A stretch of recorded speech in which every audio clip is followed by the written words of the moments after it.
they start at 8 years old. So you are 10 years late. Then, oh, wow.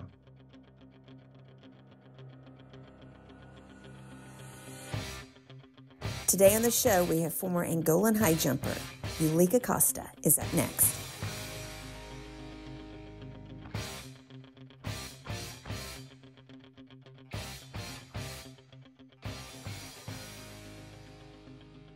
Welcome back to the show, everyone. Before we get into today's conversation, a quick reminder that the Fifth Quarter podcast is now available on Audible. Yes, that's right. Not only can you listen to us on Apple, Spotify, and Amazon Music, you can now find us. Please follow as well on Audible.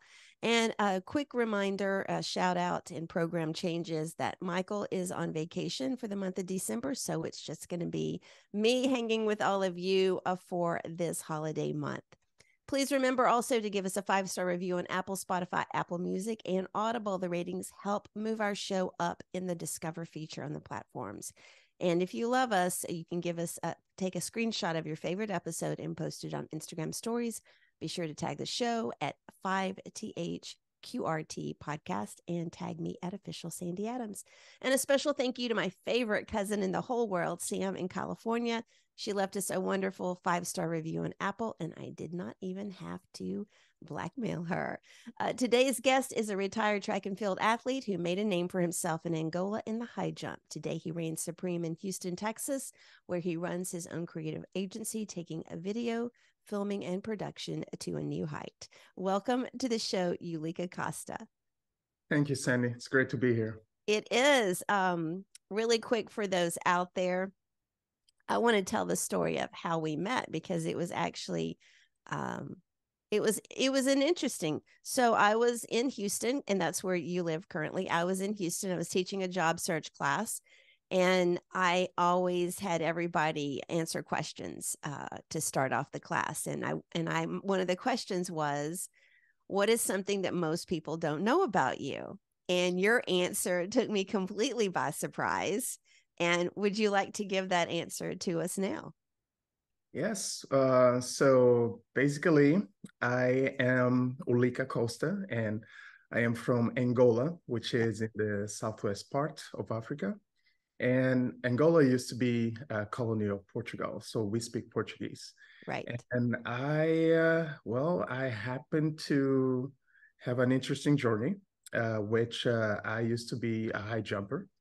And this journey, well, it started in a really funny way, really. I like to say that many things in my life just happened by a beautiful accident, you know. Mm-hmm. So basically, as young as I was, I really, let's just say, I had my insecurities. For example, some people used to say that I walk on sticks because my legs were so skinny, right? And at that moment, at that time, the ladies were, they had their choices, and they were like, well, we want guys that are a little more, that are a little better in terms of physical structure. So Right. okay, Right.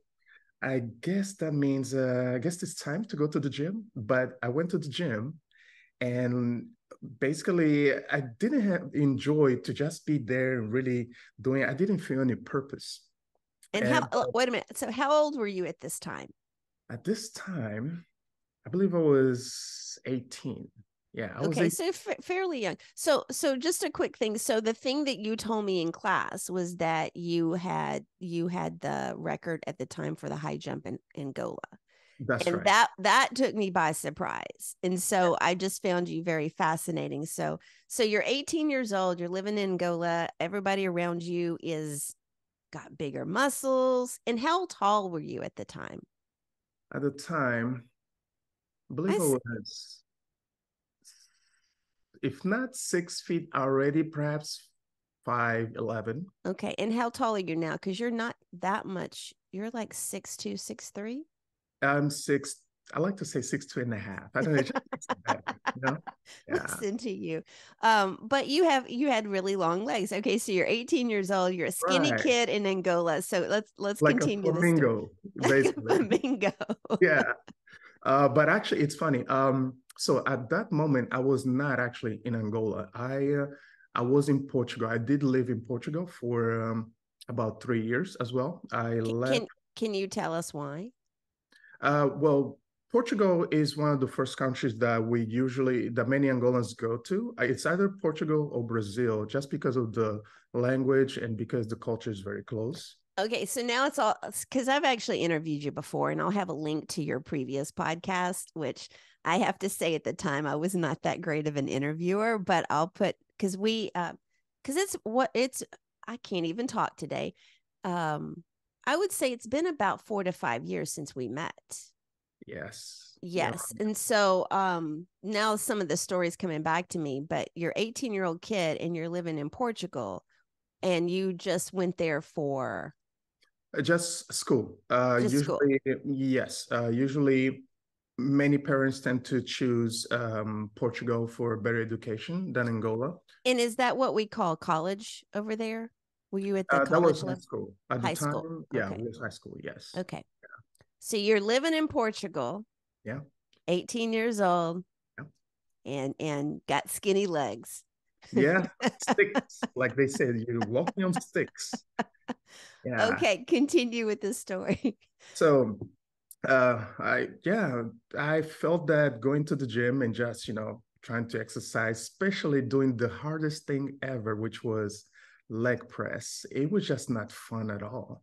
So like I said, beautiful accidents. One time I went home, turned on the TV, and there's a competition show, which was for track and field. Mm-hmm. So, and I loved it because my dad always watched it, and my dad used to be so fascinated by these guys that ran the 100 meters. And that was actually my favorite event, the 100 meters. I love sprints.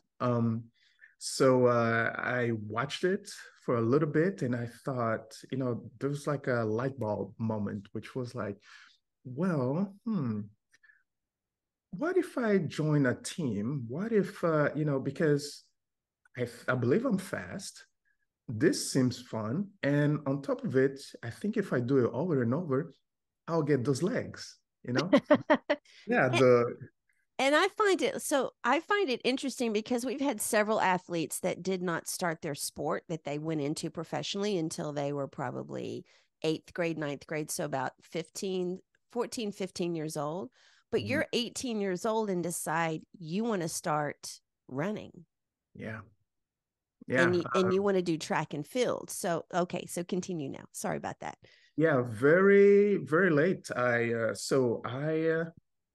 decided to make a little search, and I found this team in Lisbon, and I went there, talked to the coach, and I was like, "Hi, how's it going, sir?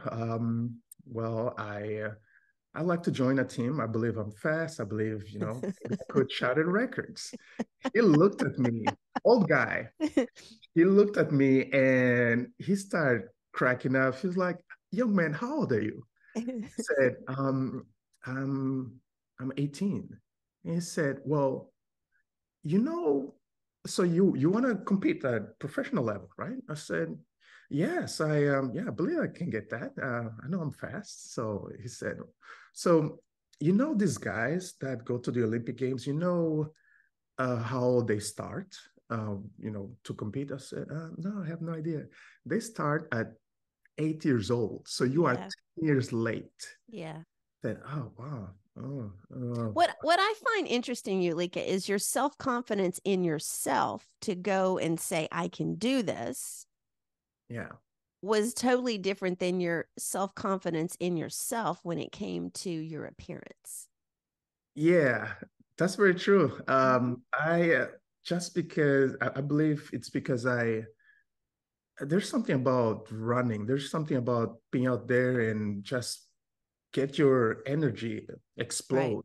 That is fun. So from a moment there, it just completely overshadowed the situation of confidence for girls. Right. Actually, I'm curious about this. How far can I go? What can I do? And this seems fun. Yeah. So continue. He laughed at you. Oh, he laughed at me in a way that actually made me feel bad. Like I probably look like a clown to be here and to ask for this. So I actually felt, you know, not motivated by what I heard. And I was like, well, thank you so much for your time, sir. And as I turned my back and I was walking away, he said, well, I mean, we can train you. We can see what you got. And when he said that, it's like, yeah, it was like there was a light, you know, Right. in darkness. And he, the way he was, it's funny. It's like he just acted like someone who doesn't really care, like an old grumpy, Yes. Yes. with a little soft heart there Hmm. that you know, he doesn't really show, but he had it in him. I think that's what many coaches have in them. You know, they want to help people, you know, to Sure. overcome their obstacles. What I love about that story is that if you had not have asked, you wouldn't have had the opportunity. Right. And yes, he said no initially, but I think for anyone out there, regardless of if they play a sport or want to play sports or just in life in general in your career, if you don't ask for something, you will never know. And that asking changed your life. Yeah. So okay, let's continue. So you start training. Do you start training in Lisbon? Yeah, I started training in Lisbon, and you know, and it's funny. So once I had his approval, and once everybody was done, I stayed a little bit and watched everybody train, and that got me excited. So what I did, I waited everybody to leave, and I asked a lady that was there, and I knew about the world record at the time. Forgot what it was, but I believe it was set by an American athlete. So I asked this lady, "Hey, do you mind, you know, taking the time? I'm gonna run the 100 meters here. You just stay all the way over there." And And this was the first day. yeah, and I Okay. just told her, just give me the go and, you know, start the timer. And so we did that. And once, you know, once I reached the finish line, you know, I'm exhausted, and you know, I felt like I've never ran that fast ever before. And, Right. and I was even thinking that, man, that was intense. With I think I just maybe got a new record or something. Just so then I asked her, so yeah, so what's the time? And she said, 12:93. It's like 12:93, Oh, man. that's 12 seconds, right? Yeah, 12 12 seconds. seconds. That's Okay. right. 12 seconds. I was like, well, that's a little far from 9 seconds, and which was the record, like 9 seconds and perhaps 9:77 at the Right. time. And that's extremely far in track and field, especially the 100 meters. Hmm. Let's just say, um, yeah, just to be, you know, if you are 9.7 and someone does 9.79, that person that did 9.79 feels completely, you know, they feel like they are super far. Like Right. that little time difference Right. for them, it's super far.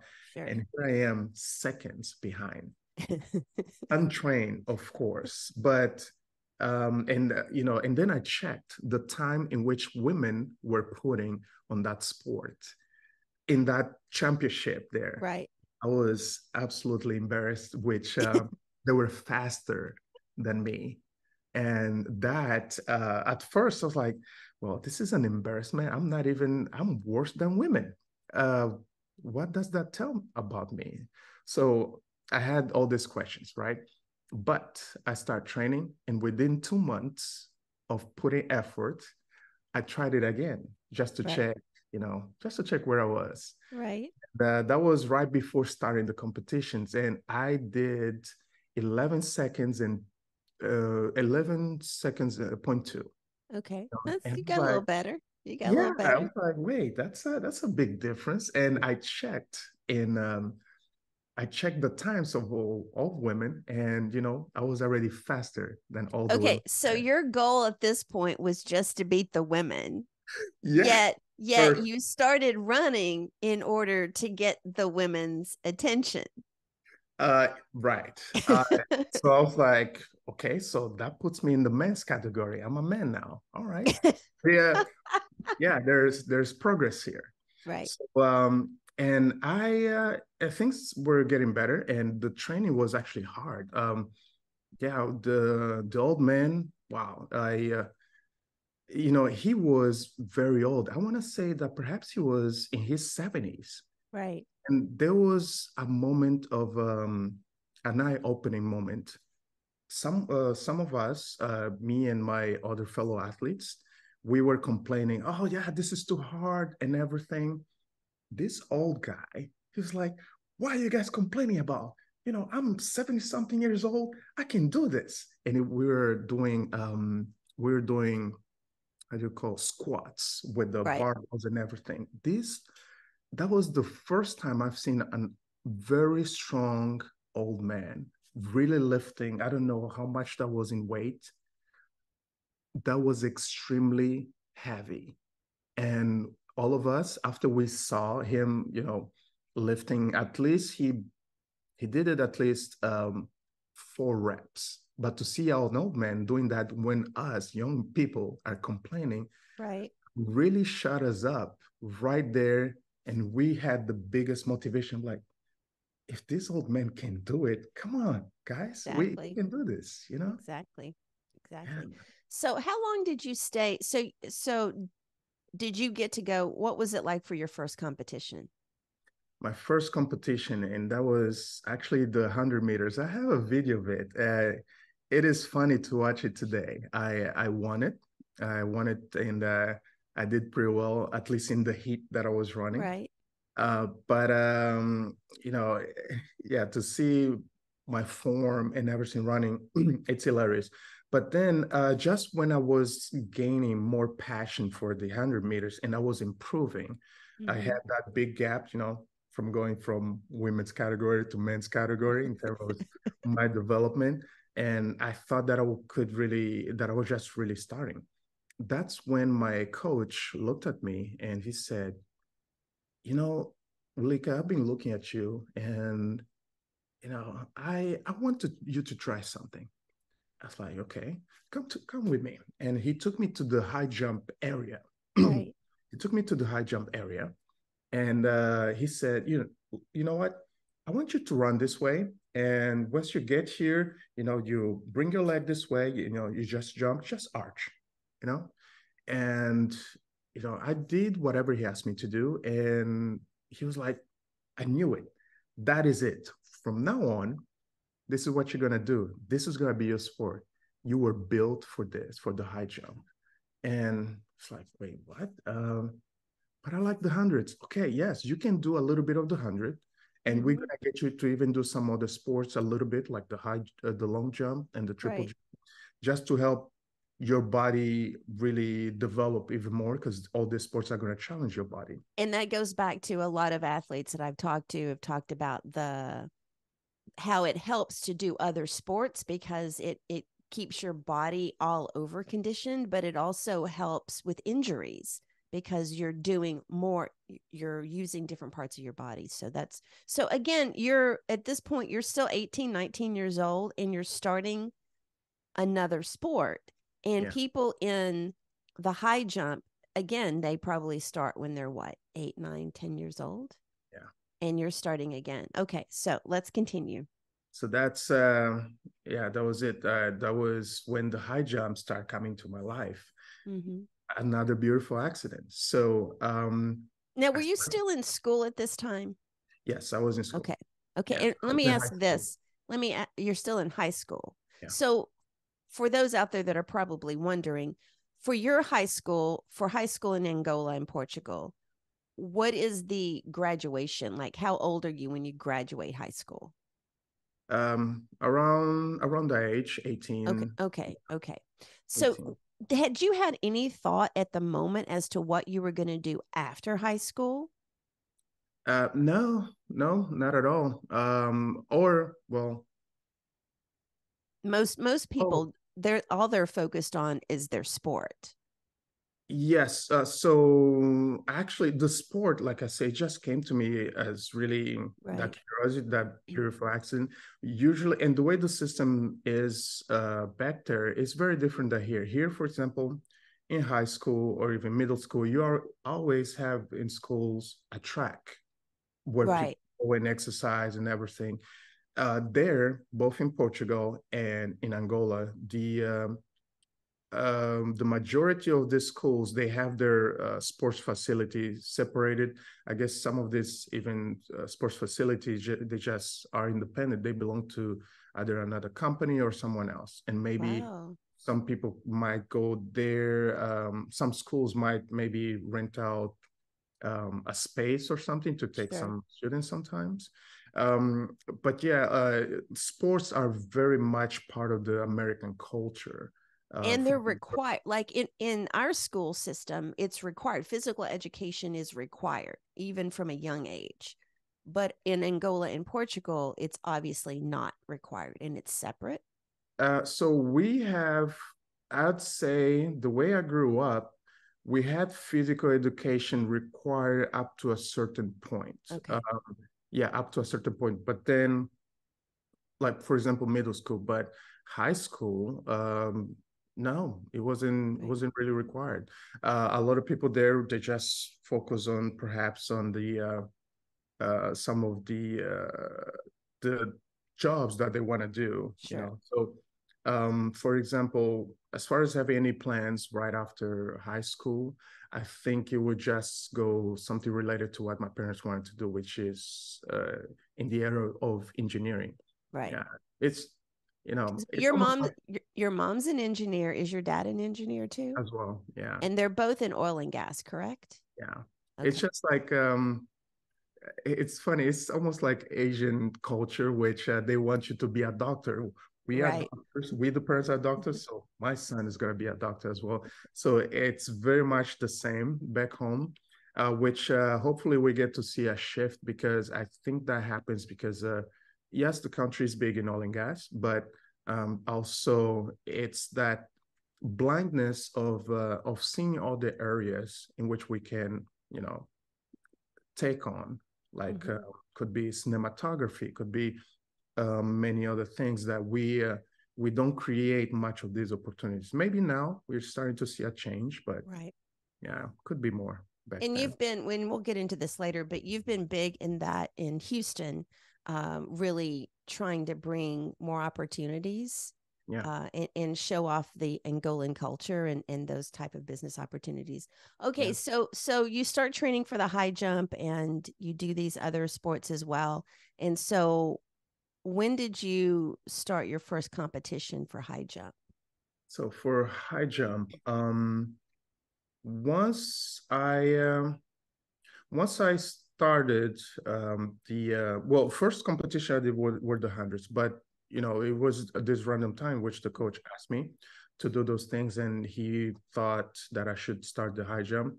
And after he taught me the basics of the high jump, the run and everything, uh, of course, he was trying to teach me the normal technique, which includes the run and then speed out through the turn and really get your body to do some things in which the rest is just going to be the natural mechanics of running a turn Right. and jumping.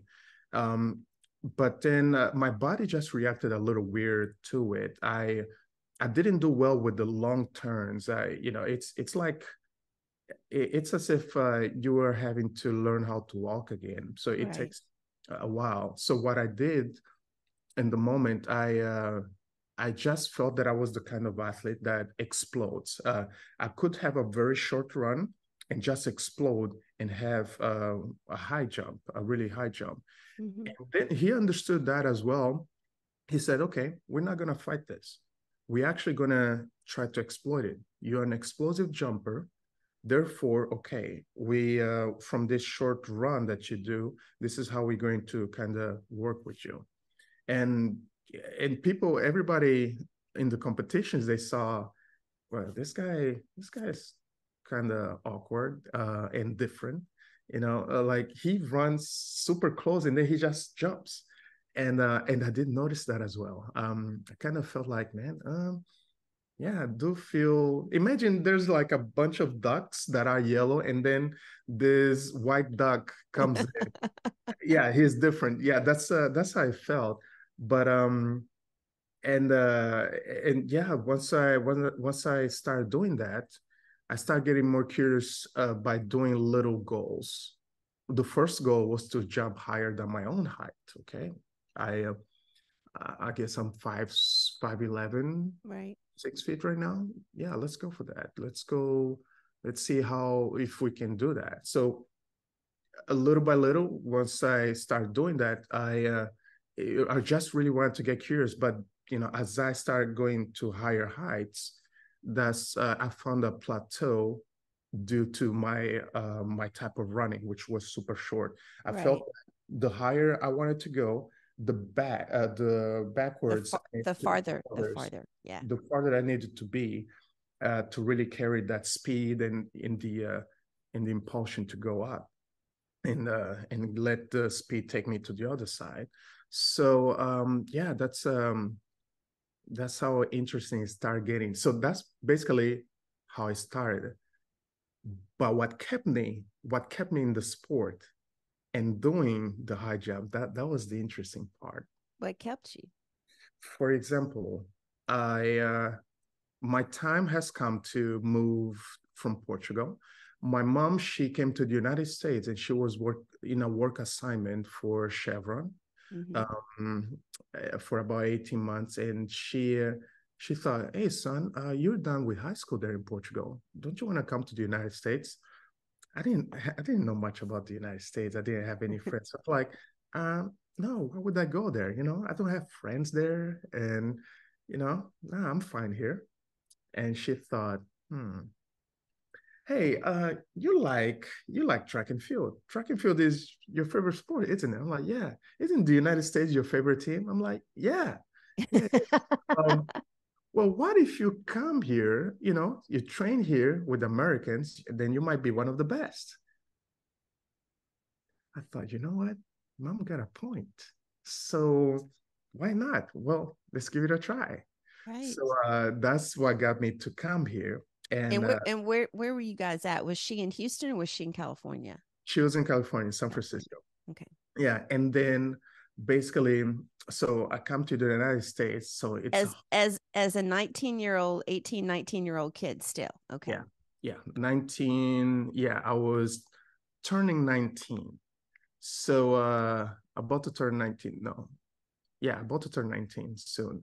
So basically, I come here to the United States and the language barrier completely different and whole new different place. So of course, it's got Did me a you little. did you know any English? Because you guys aren't required to learn English over there, are you in school?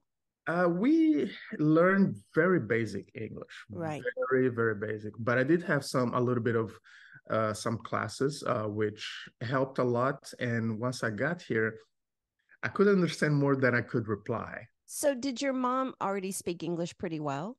Yes, she did, at Yes. least. She Okay. could So handle everything. that was kind of good. Okay, so you're in San Francisco, you're Yeah. 19 years old, your language barrier, you're having trouble. Okay. Yes, and also in terms of culture, for example, diversity is, and that's very normal. That happens into all cultures, right? For example, I Mm-hmm. come here and I see different people, white, black, Latinos. So it was this culture shock, right? Right. And of course, I guess that makes you want to gravitate towards to whoever looks closest to you. Sure. So in track and field, well, even before getting to track and field, when we were signing up for classes, going to school, I'm coming here to study, right?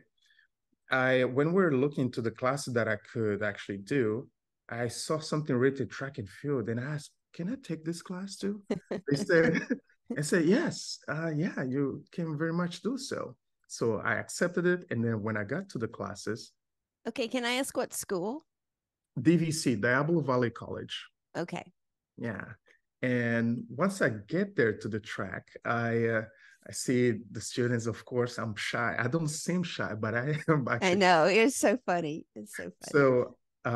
So I get there to the track and it's time for classes and everybody knows each other. I'm that kid, the different kid that doesn't know anybody, doesn't even speak the language much. And but they actually heard someone mention, hey, there's a new student. He's a foreigner. He's learning English. It's So a try, foreigner. yeah, you guys try to help him out. So there's this, I thought, okay, I see some Black people there. So maybe they might be able to help me out here and stuff. And no. So basically they were quite rude. And they were just like, Africans, like, get away, something like this, you know? Right. And because I that's one thing I learned by being here in the United States. Apparently, there's this clash between Africans and African Americans. Apparently, many of them they don't like each other. I don't see why. But I'm just clueless about anything, right? Right. Wow, got rejected. That feels awkward. But then there's this guy, Tony Roberts. Really cool. He's mixed, white and Latino. He's just, very calm, very mellow kind of guy. He's like, hey, aren't you the new guy? I'm like, yes. You need help? I'm like, yes. And Yes. he was the one, really trying to help me out, guiding me. I couldn't even tell all the words, a sentence completely. Right. But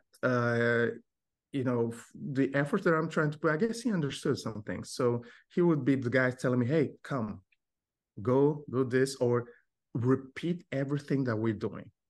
And well, I was like, wow, that's so nice from this guy, and that I had so many moments like this through my experience in the United States Sure. that it just developed me into the person that I am today. I easily mingle with people. I You easily do. You just absolutely do. want to help people with whatever. I want to just connect them. And so what kept me there? This is where we get. So basically,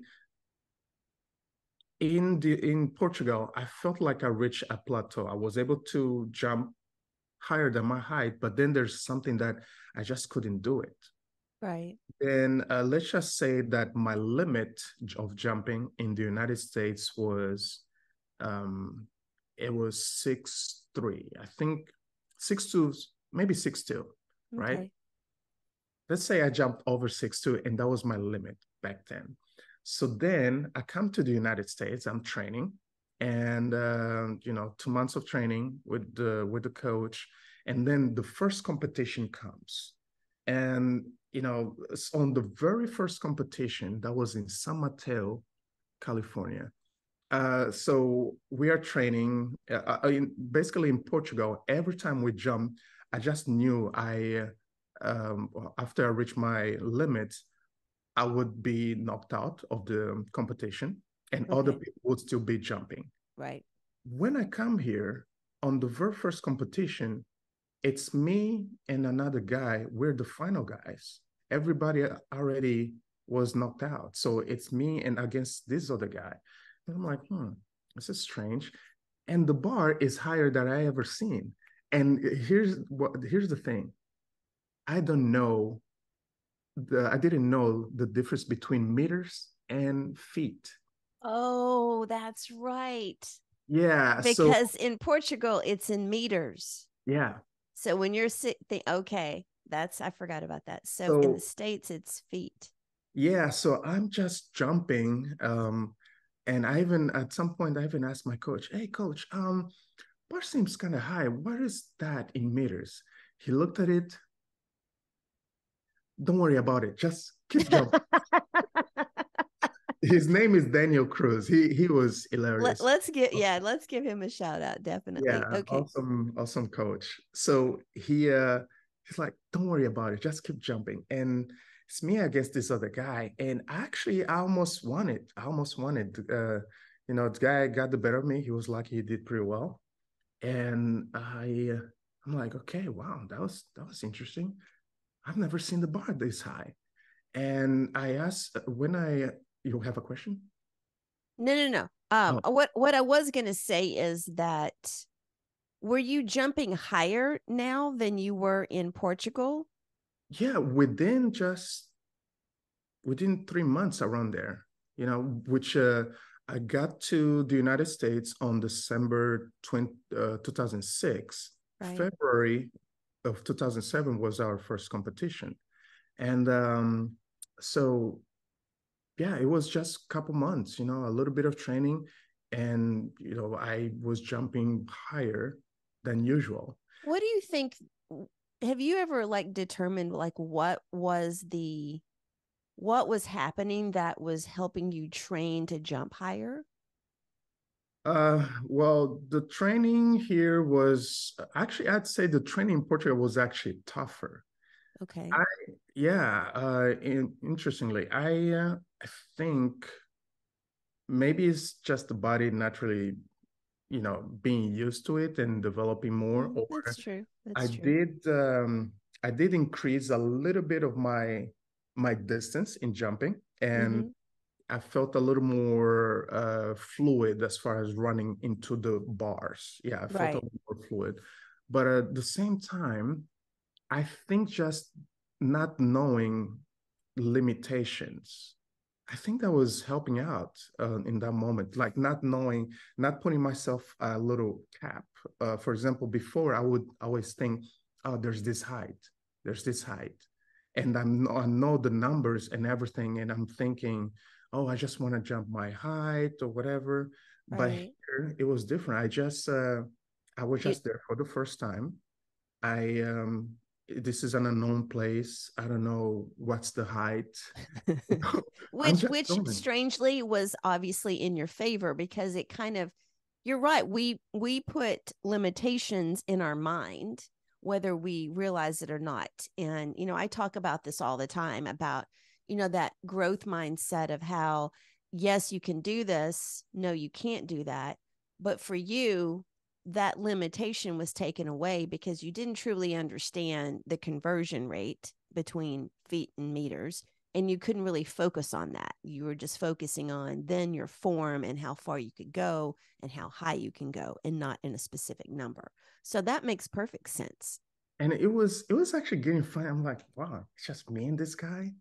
And I just got here. And this guy's good. And, You know? okay. And so at this point, you had only been an athlete for a year, Yeah, just a year.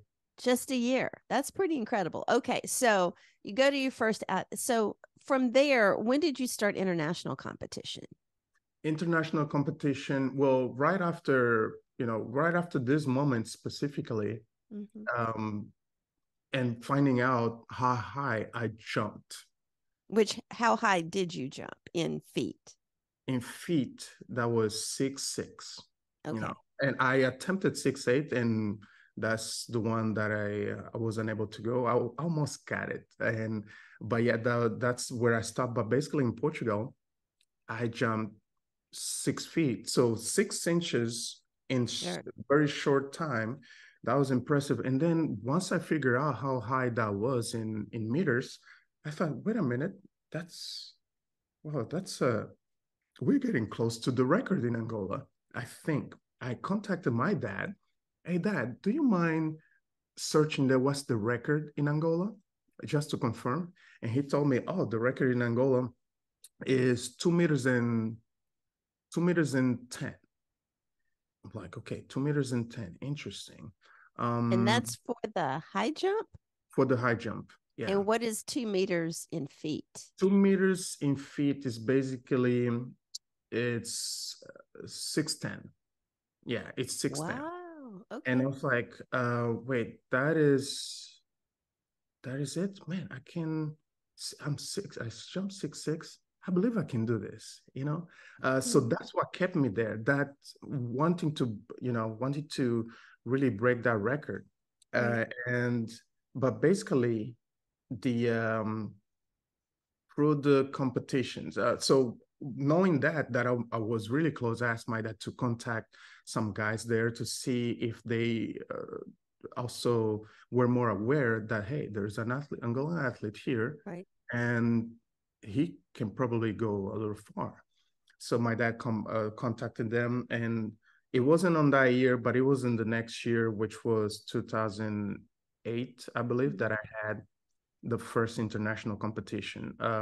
So Were you I okay, so were you representing the college in California still in the international competition? no, I was representing Angola. Angola. Yeah. Now, did you go all 4 years to college there? In California. Yes. Not the 4 years. I did 2 years there in Hmm. California, and it's funny. So the very first year, the classes that I was only taking was to learn English, was listening, pronunciation, reading, grammar, writing. Those were Right. the 5 classes that I was taking that first year. And I did not know that you could do this thing of taking a year off. That way you don't lose those college Those competitions. credits. Oh. Yeah. And basically, um, yeah, I used the first year that I was learning English as, one of the years to compete. And so I had 2 more years to be there in the college, to take the actual classes and those Hmm. important credits.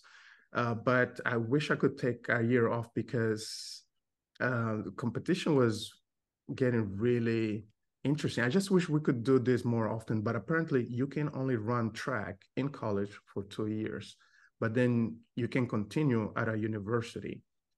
Oh, I okay, so I understand. So this is what we would call probably a smaller community college, so it's really a 2-year program. Yeah, Yeah, and so you had to transfer to a university, continue track and field. yeah, I did. And that's when I moved from California to Louisiana. And I did in Louisiana, however, Where'd you I go in Louisiana? University of Louisiana Lafayette. Oh, yes, yes, yes, yes. Yeah, but I did not get to represent I did not get to represent the university. I was training there in the Hmm. facility with some people, but I was running independently. Yeah, I was running And independently. why was that? That was because apparently that one year that I ran just doing English, Hmm. yeah, that counted as well. And yeah, it was a little difficult to understand what was Sure. happening. But apparently there's some sort of limitations of your year as an athlete and representing a school that you can run, and then you can run independently. And as an international student, so you weren't an American, you were That's another factor. yeah, yeah, that's Yeah. another factor. And well, and that's when things actually became super hard as an athlete, because once you're representing a school, it's everything is easy. You have the coach, which Sure. is going to guide you for training. You have medical assistance. You have the gym. You have Hmm. the competitions of which they know which competitions, the lists and the locations Sure. that you're going to go to. Sure. And there are competitions that are not open for independent athletes. There's only certain ones. So now you're basically on your own, running independently, you're on your own. Right. And, being on your own, it's basically, like having a company.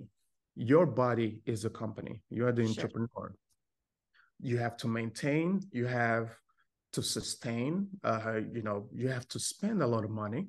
And yeah, you have to do all these things to keep yourself competitive. And it was hard. There's a time in which, the natural talent really, won't Right. do much for you. You really need and the professional guidance. and you have to self motivate yourself. A coach can Self-motivate. motivate you, but if you're Yeah. training by yourself, you have to do the coaching motivation on yourself as well. Yeah. Yes. So that was very hard. And as far, let's say, I'm sure you probably would ask me something related to support. Ah, yes. But I do want to know. So you were enrolled in classes at the university in Lafayette. Yeah, What were you majoring in? I was majoring in industrial technology. Yeah, Okay. Okay. I did industrial technology. Yeah. So let's talk about that support. So you tell your parents that you're going to run independently. You're gonna be an athlete independently. What was their response to that? Well, they it was very positive. They actually were my only supporters, really. Wow. Yeah, they my parents were really excited, especially after the achievements that I had. For example, in my first year, I placed second in Northern California, Hmm. 2007. That was shocking to me even, but motivated me Well, for the next year. shocking to all of us, you started when you were 18 years old. Yeah, true. Um, and then the next year, I placed first in the Northern California area. And in that same year, I placed in fourth in the entire California. And I could have gone farther, really, but sometimes I was on fire until one athlete had a little injury that was kind of bad during the competition, and that just kind of maybe took the energy of Oh everyone. yeah. And you know so it was different, but I was excited to shatter some records that I would have done a new record for sure, but hey, it didn't happen. It's okay. What matters is that I know what I was capable of. Sure. And yeah, and I was really gaining more and more passion for it. But then so those were the achievements that I had.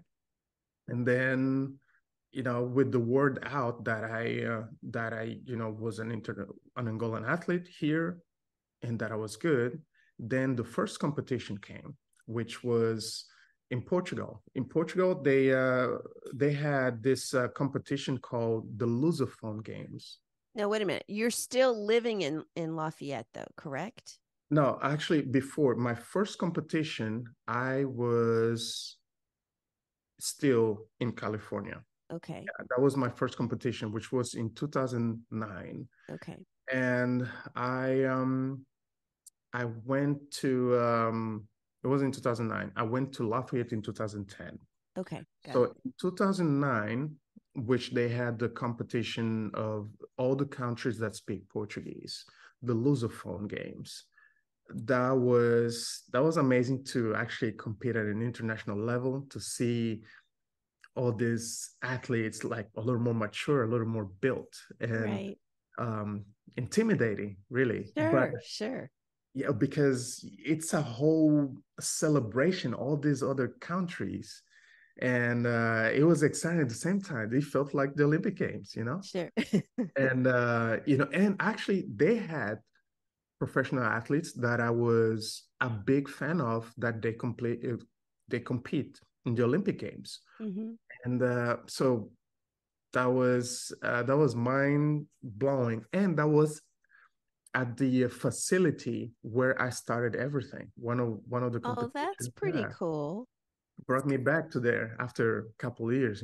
Couple of years. Yeah.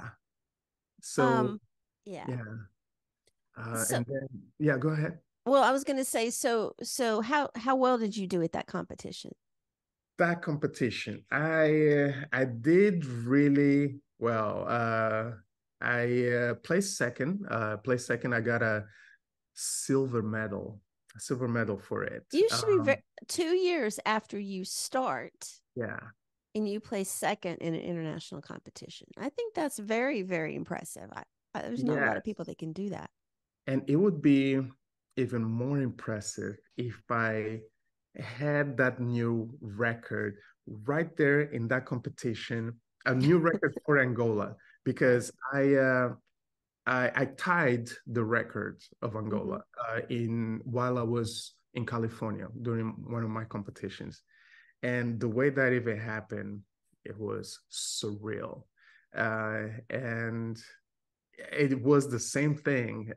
It was the same situation. I still didn't understand feet in Right. Right. So it was the same situation, but my coach knew that I wanted a new record for my country, and once we did that, we tied it. We were all shocked. Actually, my coach actually tricked me. He said I'd be jumping a certain height, but he actually put it a little higher. Oh, Yeah, because they were there measuring. I have a picture of sure. them measuring it, and uh, that's uh, that's what they did, and it's like, wow, so I have a new record. That's awesome. So basically, it's nice to do these tricks because we because of the limitations that we put on Sure. ourselves. Exactly. That's so Exactly. impressive. Exactly.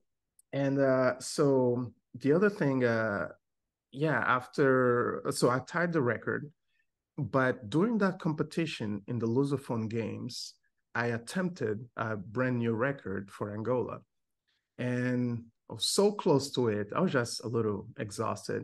I was so close to it. I did jump that height, even higher, but that was in practice, which Mhm. doesn't count. No, it doesn't. But at least, I knew that I was capable of it. But there's a picture of me actually attempting to set that new record, which yeah was an amazing experience, really.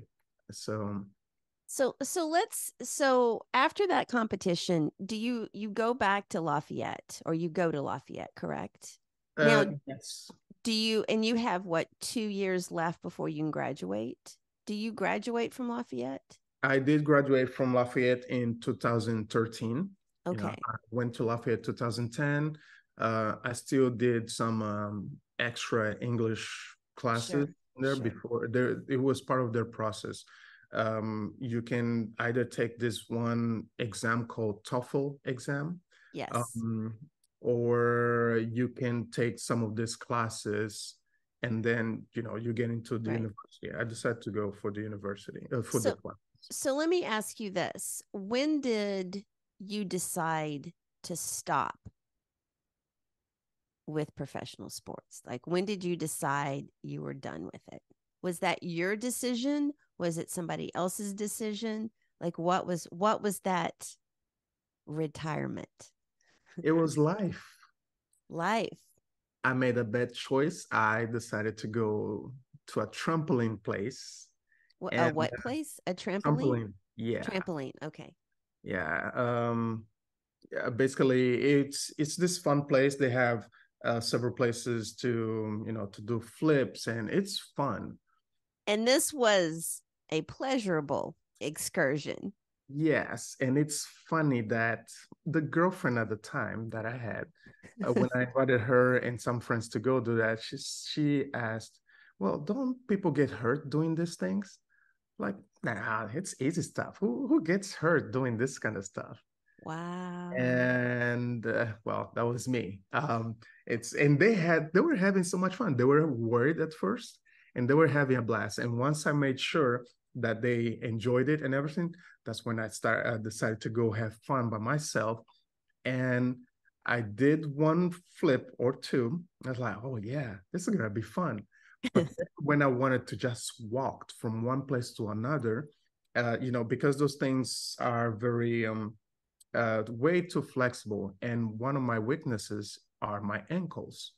I Oh, just walked and I twisted my ankle in such a bad way. oh, that makes me hurt. Yeah, Because it almost broke. It was one of the worst ankle twists I ever sprains, had. A sprain. sprains. Yeah. Yeah, it was extremely bad.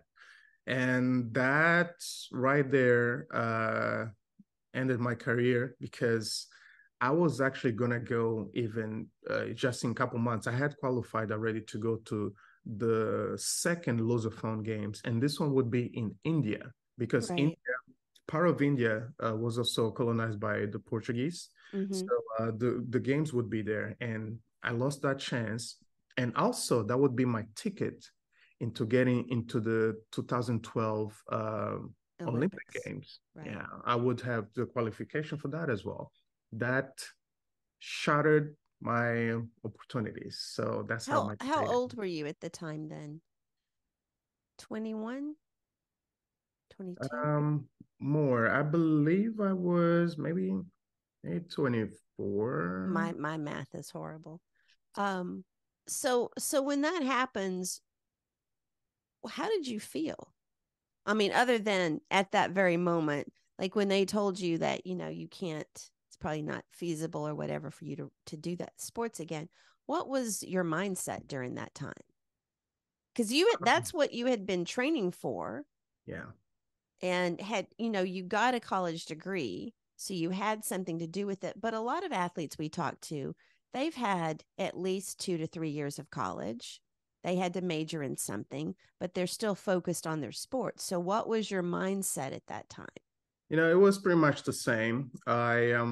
Especially for the support that I had from my parents and the efforts I was putting, I was able to, since I was doing independently, I found a coach who actually, in his athlete days, he was at the Olympic Games and he was actually a champion.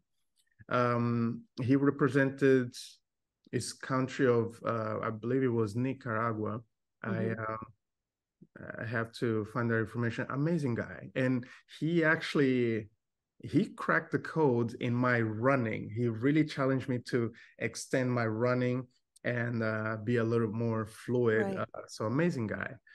And I know he owned his company it's called Kangaroo Athletics. Okay, that's kind Uh, of funny. yeah, Kangaroo, the jumps. Yeah, But he's from Nicaragua. That's even so okay, that's funny yeah. then. And I believe it was Nicaragua. And also he even coached his daughter. His daughter, I saw some of the pictures and videos of the progress of her. She of course, she loved what her dad did, so she Right. was following his footsteps. And so, but that was tough. That was tough because I've always been the kind of guy that likes to move around, likes to do this and that, move. Sure. So now you are in this situation in which you hardly can walk, you can't drive, you're just, you know, you're just stuck, Mm-hmm. and not able to train. It was just terrible. However, I tried to do certain things to recover, and even when I recovered, running and jumping wasn't the same. I felt that it's almost like a car that once you go through an accident, something really changes. The Right. car doesn't feel entirely the same. Feels And like, I have to think that also your mind has a little bit to do with that as well. yeah, a little bit at the beginning, but I since this sport, the high jump, is an individual sport. It's not so. It's a little bit, yes, competing against others, but you're competing against yourself too. So, I had to really remember how it felt to jump. Remember, you know, the even some of the purpose that developed along the way. For example, I started all this when I was you know, very late, 18 years old. You Sure. know, yes, I'm talented, but of course, if it was long time ago, I would be much farther in life, at least for the sport. Right. So I was aware of that. I was aware that I could go to the Olympic Games, but I wouldn't win anything. However, I thought, you know what? Okay, since I know this, since I'm aware of this, what if at least if I had that in my resume and I see some of the kids in Angola, some of the kids that actually live farther from the cities. Cities, the cities are, people live like anywhere else, like here in Right. Houston, but the people really far in the villages, things are very different for them. These are people that don't have much. Sure. Sometimes, don't have much and they are super happy. Sometimes some of these kids walk miles and miles either to go to school or to even see a friend, just to go. Right. There was the one time I traveled to Angola just for tourism, and these kids were our guides. I think they were 9 years old, Yeah. 10, two kids. their legs, the way their body was built, it was incredible. I was asking my friend, man, look at this kid's legs. Like, how is it possible? This guy's built. And I was thinking, this kid probably is one of those kids that just walks around a lot and he just plays a lot with other kids.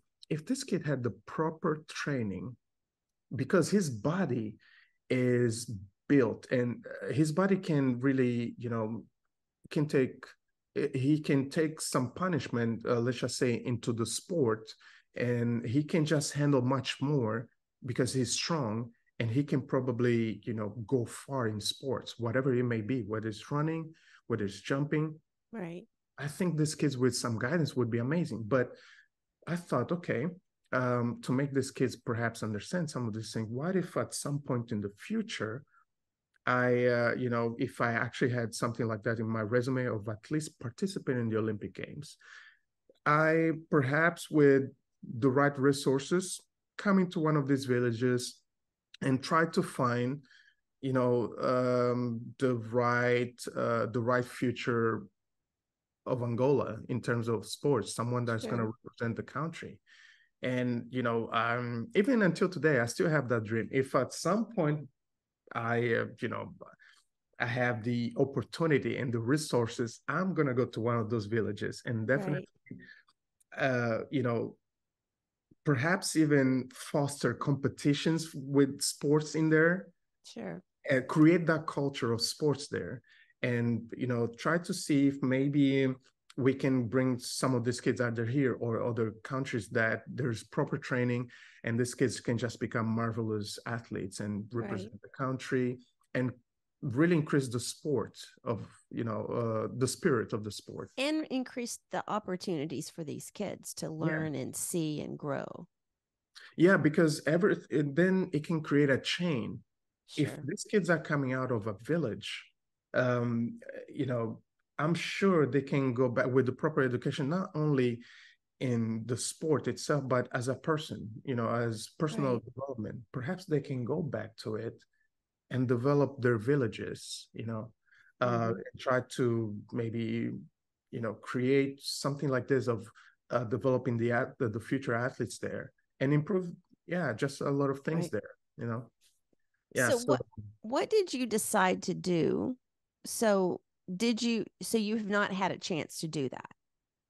No, not yet. At the moment, yeah. But what did you decide to do? So after all that, I decided to go to stick into school, finish in school because I did finish school in Lafayette. I finished school, and then I actually was blessed with a scholarship by the efforts of mom. Yeah, she was able to get me a scholarship into this company. It was actually an American company that went to Angola, and in efforts to establish a good relationships, they were providing scholarships, and they would get some projects in Angola. So I was one of the lucky guys that got that scholarship. So as soon as I was done with school, I started working for them in Lafayette, and that was an amazing experience. Certainly. Let me ask this, because the culture in Lafayette is obviously very different from San Francisco, which is different from Angola and Portugal. So how hard was the adjustment in Lafayette, Louisiana? How difficult was that transition? Once I got there, in the language, because they got accents. Yeah, it's language, it's a lot of things, and it's hilarious, beautiful accidents. So I get to Lafayette, and Lafayette, first of all, it's a very small city comparing to San Francisco. It is. Very small city, everything's super flat. And in San Francisco, you have hills. Sure. And the weather, Lafayette was humid and super hot. It was weird, and I didn't have any friends there, so it's like, where am I? Yeah. What is this? So small, but it's a college town, and I didn't know what to think of it. I have no clue what Louisiana was like, or Lafayette. But I think within a month, I understood that this city, it's big on hospitality. It People is. are super nice. They always have all this gathering. They love sports. So when it comes to tailgating and, Right. doing all these things, they love it. They're big on that. They are. They like to make you eat. So They do. that, They do. yeah, They that do. was So great. so you get the scholarship, you have to work for that company. There you're working for the company in Louisiana. And what are you doing for them? Is it engineering? Yes. So basically, through the summer, we would have these internships, but then we just focus on really doing water surveying, Right. shallow and deep water surveying. We basically use this sonic tools to either map the seafloor Mm-hmm. or even detect a couple things. We could detect shipwrecks or many things under the sea, depending on what the project required. Right. And even um, you could consider us to be the Google of the sea. Yeah. Sure. Now, at this time, was that something that you saw you wanted your future to be, was doing what you were doing for that company? Because that's not what you do now. No. And honestly, I was just doing really something that the parents wanted, which was, oh yeah, stay on this area, Right. oil and gas, but also having earned the scholarship, there was a contract which Sure. support you this way, and then you have to work for a certain amount of time for them. So that's yeah, I was just going with the flow, basically. And when did you, after that contract ended, what did you decide to do then? Is that when you got to Houston? Yes. So basically, it once that ended, I was thinking, well, this is a good time for me to further my studies. So I decided to go to grad school. And of course, my parents really wanted that. If anything, my parents want me to have a PhD. Like, no, we're not gonna do that. Um, but yeah, I came to Houston and I did my master's. Yeah. At the University of Houston? No, that was at Houston Baptist University, Oh, which yes. today they changed their name. Today they are Houston Christian University. That must have just happened. Yeah, like I believe in the last year. Yeah. Wow. I know a couple of other people that went to school there. So so you're in Houston. Is that because I know that you were doing video of NFL players at one time? Yes. So So let me just, because I want everybody to be able to follow along. So you're in Houston, you're getting your master's. What's your master's in? international business. International business, that's right. So you're there, and when did you decide I need to make money or I need to get a job, or what was that? Well, so uh, I started my master's, right? I was doing my master's, and at the same time, I needed some extra income. I needed some Mm-hmm. extra income, which honestly, before, if it wasn't for this particular situation, I wouldn't be doing the videos. Basically, I always wanted to help people, right? Mm-hmm. And there was this moment right in Lafayette, because sometimes I used to still do trips back and forth. And I went to this networking event. I talked to this guy. His name is Todd McBroom, and he's a business coach. So basically, I was just talking to him. He's energetic guy, and his wife at the time, she was so nice. Um, we call her Mama Chila, Mm-hmm. and his guy basically he was trying to be more visible. He wanted to show people what he did, and he spoke so much on how he also wanted to help people with coaching and everything. And the way he was explaining to me, in my mind, I could picture him, sitting down speaking in a concise way, what he does. And I was thinking image, audio, and I did have a camera at the time because I like taking pictures, traveling around and everything. And so I thought, I loved how you said what you said, and I'd love to help you. I don't know, I just want to help you. Like, okay, but I do have a camera. I just don't have a microphone, to make things really more professional. He said, oh, I actually have a microphone. So you want to try it? Like, yeah, sure. So we did, we planned a day, we did whatever, and basically once he had the video and he shared, he started getting a lot of bookings. And he said, well, he calls me Costa. Which is what I called you until I learned how to pronounce your first name, which now I'm like, that's the stupidest thing in the world. How hard is it to say your first name? Yeah. So he's like, Costa, I don't know what you did, but I'm getting booked. The video helped a lot. And honestly, I feel that you have it in you. I think you like to help people. I think, especially for this video, I think you should do this more often. I think you should help a lot more people out there. I thought, well, I mean, he's a business coach. Maybe he sees something. I guess we can do something about it. So it was project after project, challenges. And for example, when I came to Houston, I actually want to work out, right? I'm looking for a gym, Sure. but I just don't want to go to any gym. The way I like to work out, it's really as an athlete. I like higher challenges, right? Sure.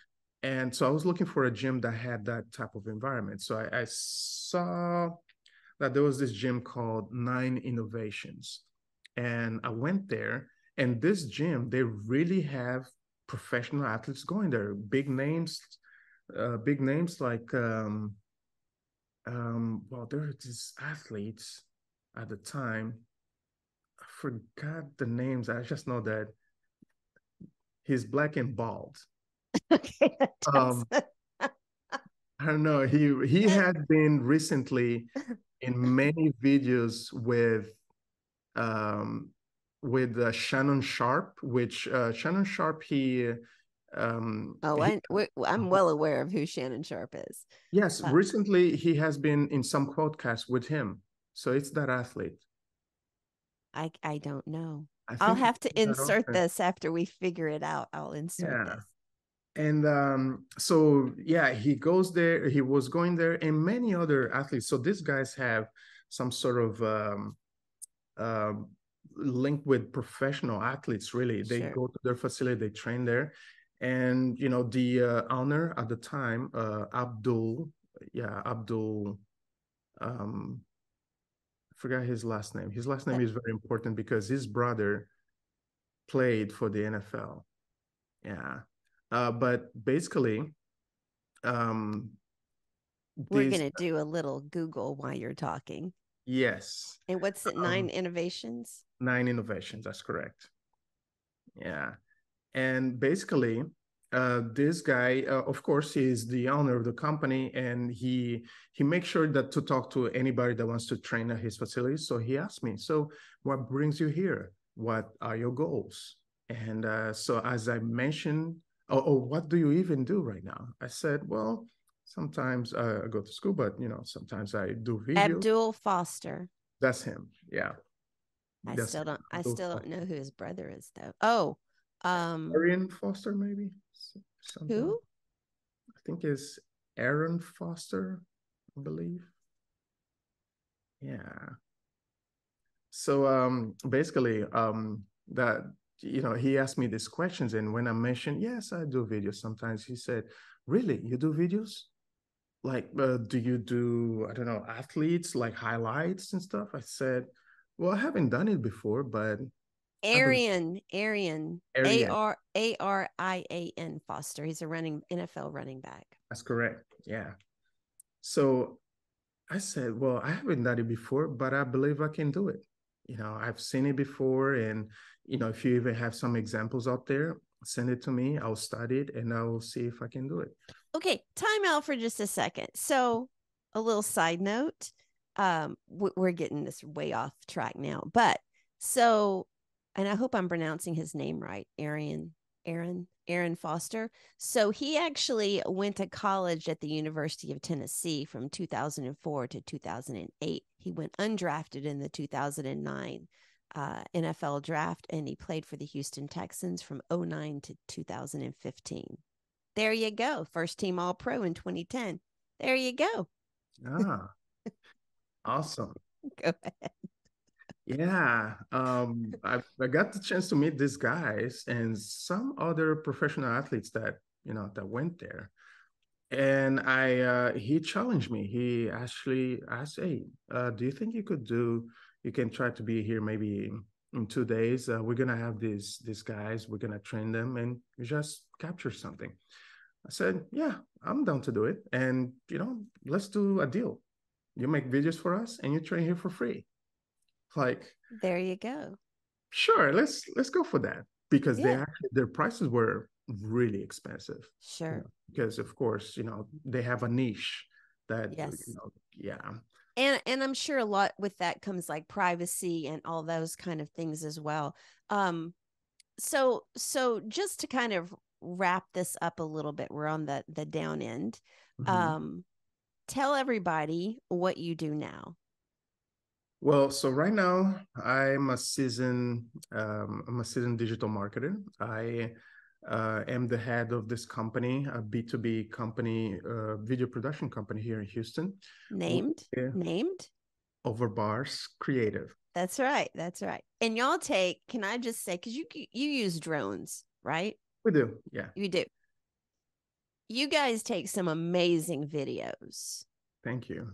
Yes, you do. So I'm just going to go ahead and tell people now, if you want to, and I highly encourage you to as well.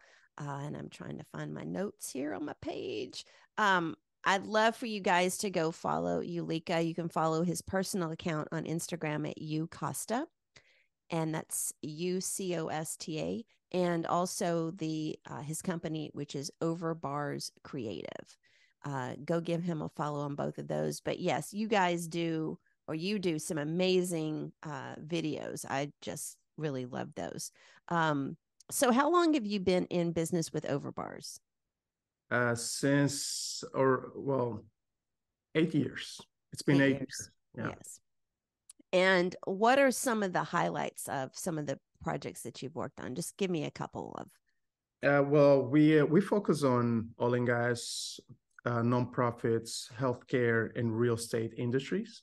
Uh, Mm-hmm. we had the chance of working with companies such as Foxconn, which is the company that is behind developing electronics for phones, like the Apple phones. Sure. And we had some jobs with Chevron and many interesting companies here. Like for example, one of our recent our recent projects that we're really excited about. We helped this company reach a new record in donations. This nonprofit foundation. We Name helped it. reach a new record. The Arts of Healing The Arts Foundation. of Healing. Yes, they had an amazing night. Our video touched hearts, and it was amazing. It's so nice to see these videos impacting these people. I It's also sure. feel some type of way when I see it with them. Yeah, it's emotional. It It's is emotional. emotional. And Yeah. and I feel the same way about photography. Um so let me ask you this. Um what do you think your value is to people now? Well, my value really is to add value to people from what they already, wherever they stand, and we definitely elevate their brand through videos. Bring through storytelling, helping them connect with their prospects. Yes, that's what we do, and honestly, I feel that my value is the value that I bring is not even just connected to, possible clients. I think I'm the same way, just even with friends and family. I agree with that. I do. Yeah. Now here's a question. what would you tell an 8-year-old Yulika?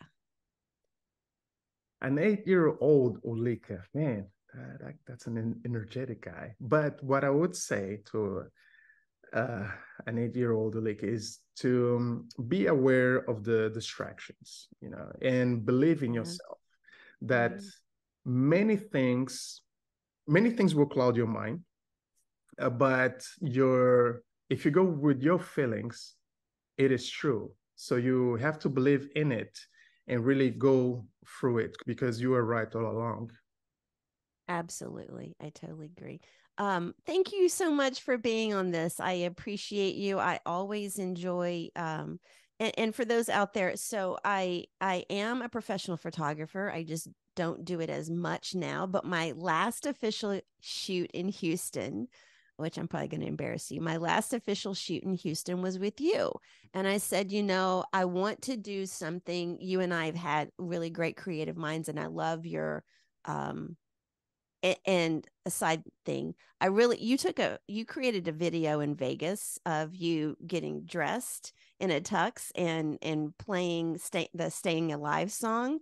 I got to tell you, that's the best hype video ever, and you took it down. I want you to put it back up on your Instagram, Oh, because it's up there. okay, so I'll put a link to it, because for me, I used to like go and play it just because it was like the best hype video ever.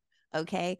But then so I wanted to do some great last shoot on the beach in Houston before I moved back in 2020. And I reached out to you and I said, I have this idea in my mind. And I showed you some shots of that some other pro photographer had taken. They were ads. And I said, this is what I want to do. And you were like, let's do it. So we went down there, and it was at 7 o'clock at night in Galveston Beach. It was probably still 95 degrees. It was so hot. Yeah. And you were a trooper. You got on the rocks. You had the surf coming up. It was awesome. And I won an award for 2 of your pictures. Wow. Do you not know that? I won awards for 2 of, because I wanted to enter them into a competition. So I did. So I won 2 awards for that. Congratulations. That's awesome. So yeah. Anyway, so I'm digressing again. So thank you so very much for doing this. As we come to the end of this 5th quarter podcast, I want to remind everyone that our new episodes drop hopefully every week on Wednesdays. And if you love this show, again, please follow us on Apple, Spotify, and subscribe on our YouTube channel and on Audible. And if you're feeling extra happy, we love a 5-star review that helps people find our podcast. But anyway, Yulika, thank you so very much for doing this. I really appreciate it. Thank you, Sandy. Thank you for having me here. You're quite welcome. And remember to follow Yulika on Instagram at Ucosta and at Overbars Creative. Thank you for joining us on this episode of the 5th Quarter Podcast with our guest, Yulika Costa. Until next time, remember, change is our ally and it paves the way for greatness. Stay inspired and have a great rest of the week. Bye, guys.